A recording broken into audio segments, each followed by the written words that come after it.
The Two Fellows and the Bear. Two fellows were traveling together through a wood when a bear rushed out upon them. One of the travelers happened to be in front, and he seized hold of the branch of a tree and hid himself amongst the leaves. The other, seeing no help for it, threw himself flat down upon the ground, with his face in the dust.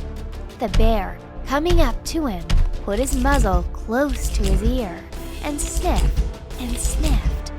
But at last, with a growl, he shook his head and slouched off, for bears will not touch dead meat. Then the fellow in the tree came down to his comrade and laughed and said, "What was it that Master Prune whispered to you?" "He told me," said the other, "never trust a friend who deserts you in a pinch." The Fox and the Grapes. One hot summer's day, a fox was strolling through an orchard till he came to a bunch of grapes just ripening on a vine, which had been trained over a lofty branch. "Just the thing to quench my thirst," he said. Drawing back a few paces, he took a run and a jump and just missed the bunch. Turning round again, with a 1, 2, 3, he jumped up, but with no great success. Again and again he tried after the tempting morsel, but at last had to give up and walked away with his nose in the air, saying, "I am sure they are sour." It is easy to despise what you cannot get. The Ass and His Master. An ass belonging to an herb seller, who gave him too little food and too much work. One day, the ass made a petition to Jupiter to be released from his present service and provided with another master. Jupiter, after warning him that he would repent his request, caused him to be sold to a tile maker. Shortly afterwards, finding that he had heavier loads to carry and harder work in the brick field, he petitioned for another change of master. Jupiter, telling him that it would be the last time that he would grant his request, ordained that he be sold to a tanner.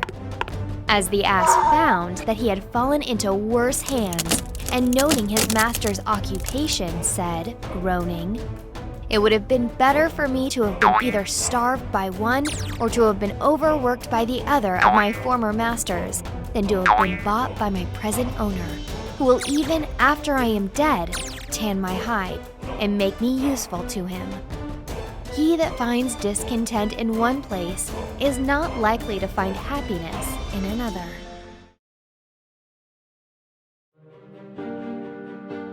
The Ass in the Lion's Skin. An ass once found a lion's skin, which the hunters had left out in the sun to dry. He put it on and went towards his native village.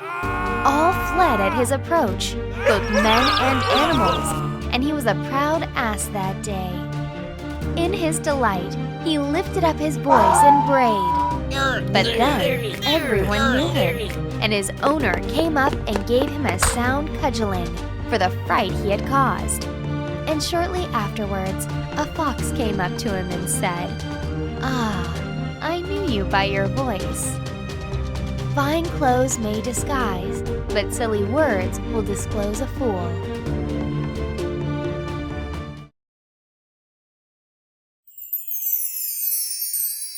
The Boys and the Frogs.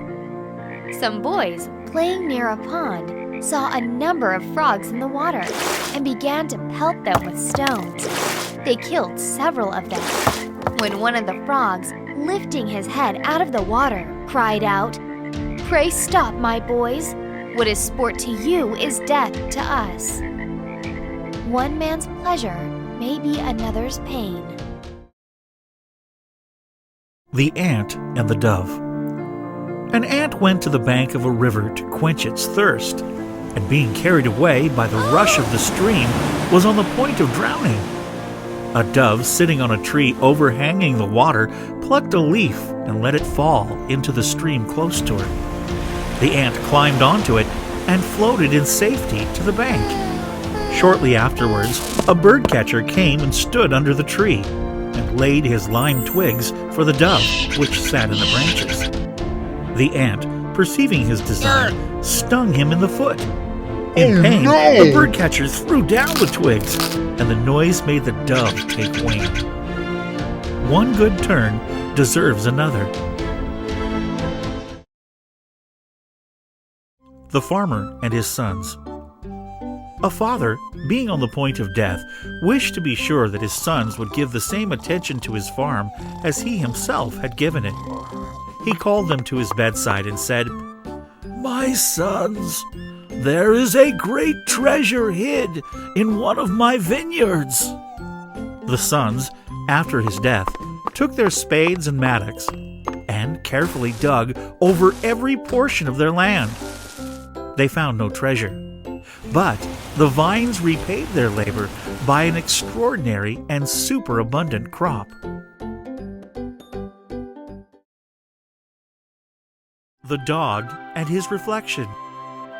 A dog, to whom the butcher had thrown a bone, was hurrying home with his prize as fast as he could go. As he crossed a narrow footbridge, he happened to look down and saw himself reflected in the quiet water as if in a mirror. But the greedy dog thought he saw a real dog carrying a bone much bigger than his own. If he had stopped to think, he would have known better. But instead of thinking, he dropped his bone and sprang at the dog in the river, only to find himself swimming for dear life to reach the shore. At last, he managed to scramble out, and as he stood sadly thinking about the good bone he had lost, he realized what a stupid dog he had been. It is very foolish to be greedy. The Goose with the Golden Eggs. One day, a countryman going to the nest of his goose found there an egg all yellow and glittering. When he took it up, it was heavy as lead, and he was going to throw it away because he thought a trick had been played upon him.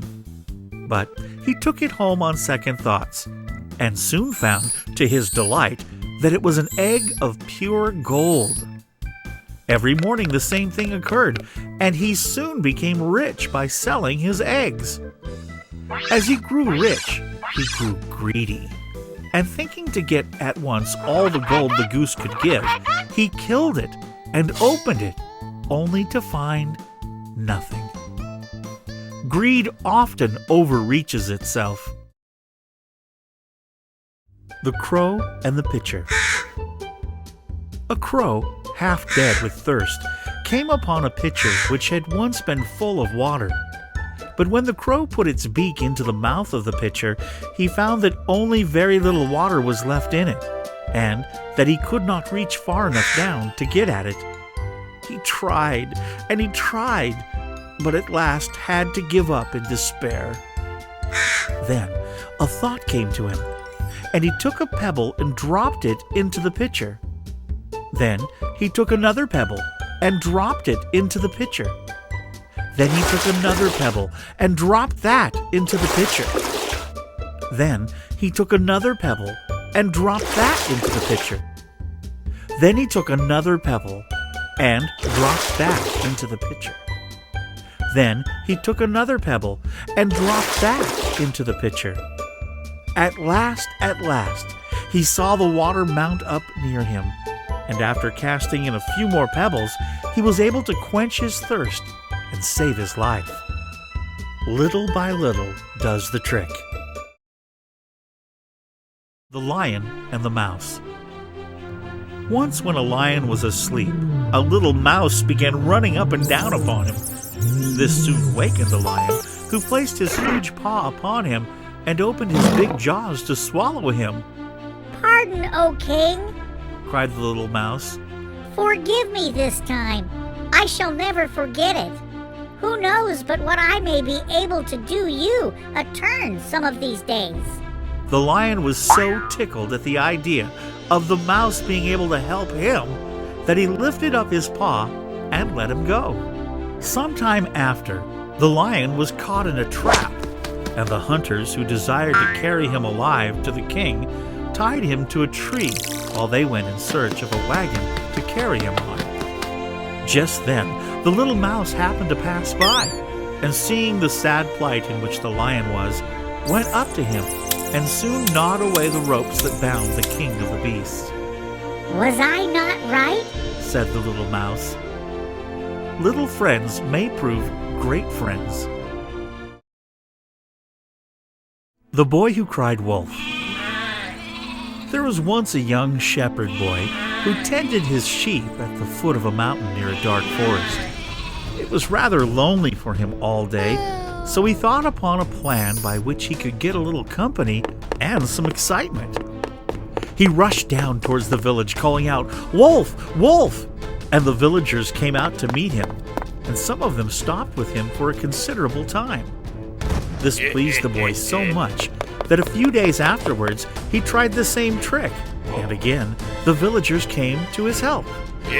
But shortly after this, a wolf actually did come out from the forest and began to worry the sheep, and the boy of course cried out, "Wolf! Wolf!" still louder than before.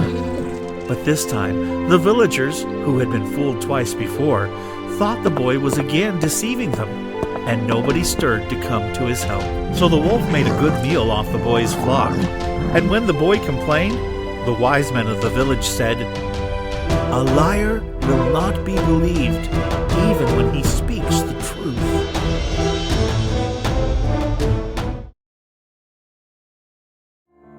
The Lion, the Fox, and the Ass. An ass and a fox went into partnership and sailed out to forage for food together. They hadn't gone far before they saw a lion coming their way, at which they were both dreadfully frightened.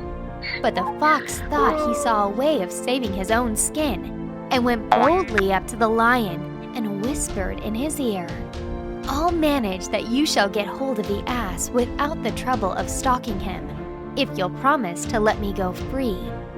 The lion agreed to this, and the fox then rejoined his companion and contrived before long to lead him by a hidden pit, which some hunters had dug as a trap for the wild animals, and into which he fell. When the lion saw that the ass was safely caught and couldn't get away, it was to the fox that he first turned his attention, and he soon finished him off, and then at his leisure proceeded to feast upon the ass. Betray a friend, and you'll often find you have ruined yourself.